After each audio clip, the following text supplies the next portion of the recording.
the reason we went with this song first is because we feel like it's a good look into the guts of the record, the DNA of this record that we're putting out this summer. I mean, I'll be honest, like, to step back a bit, I remember a few months ago I was making some demos and writing this stuff, and it sounded like something that, you know, you could play on the radio or whatever, and it was like, I listen to a lot of indie music, a lot of you know, what would you call it, like indie pop, I don't know, like I love Purity Ring, I love Haim, I love Empire Weekend, and Churches, and, you know, so many more. But I was listening to the demos I was making, and I thought, like, well, but I don't want to make that kind of music. Like, I love listening to them make that music. What is it that is not out there right now that I'm all about, like, that I'm fired up about, that is a void? And it ended up being this new material where, you know, it's louder, it's more visceral than probably anything we've done recently, and we're all really proud of it.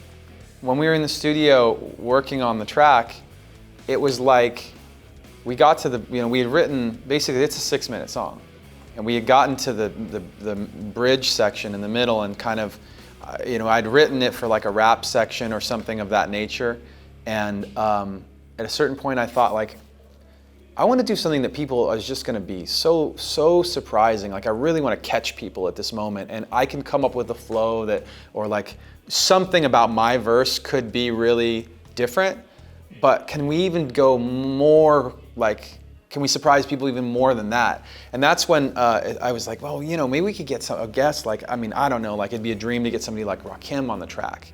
And that was just like me, like, spitballing, like, thinking out loud, and our engineer goes, I actually know one of his guys. Do you want me to reach out and see if he'd be interested?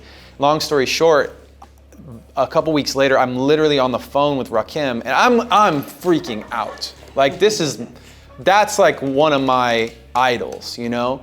And I don't get nervous with people for like this was crazy to me.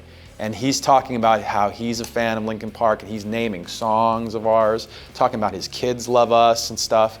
And I was just like, I mean, I didn't want to completely geek out on the guy and be like, you don't understand. Like, your kids may be fans, but like, when you came out, it was like, when Rakim came out, it changed the game, you know? So for me, on a track that's a very meaningful track to us, a very technical track to us, it's like, who can you get on the track as a guest who writes stuff that's meaningful and technical and is, you know, a classic artist? And he's the guy. He's the only one that really came to mind. And just killed it, by the way. If you're into like the technical, if you get into the nitty gritty of his rhyme pattern in this and the topic in the song, like, it's bananas what he is doing. He's on some like Steve Vai, just like vocally, you know? Crazy. It was really fun to see Rakim come in and really just crush that section. I mean, it was fun because for him, I think too, because of the nature of the song. Like, I was playing it for a friend the other day, and I was like, oh yeah, check this out. Like, Rakim's on this part, and like the first thing the dude said was, he's on this track? Because It's like so gnarly, dude. You know, it's like this song just kicks in, and it's like not what you'd imagine. And but you know, it pushed him to, you know, have to think outside of his comfort zone and really start working on like crafting this piece that made it feel like he wanted to come to the band, and, you know, that we would be excited about it. And you know, when it came together, by the end of the night, it was just like, nobody else could have done this track, this you know, the justice that he just did it. And it really is a highlight of the song.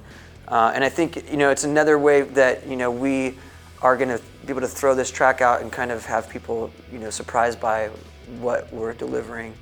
And hopefully, you know, people get excited about it. I know a lot of our fans are gonna be freaking out when this track comes out.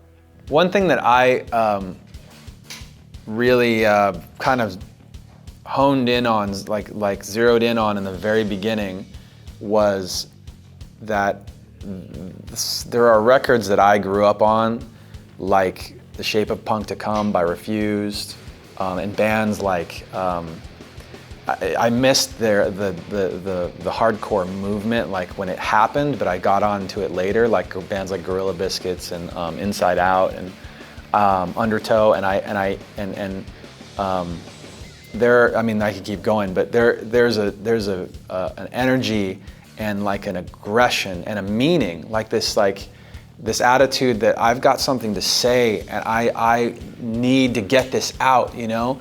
And we felt like that's where we were at. Like it wasn't like, there's something going on emotionally in the band, and it manifested itself in a musical way too.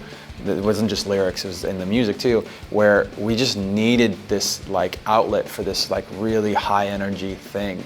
And yeah, it came from stuff that predated like our first album by a lot.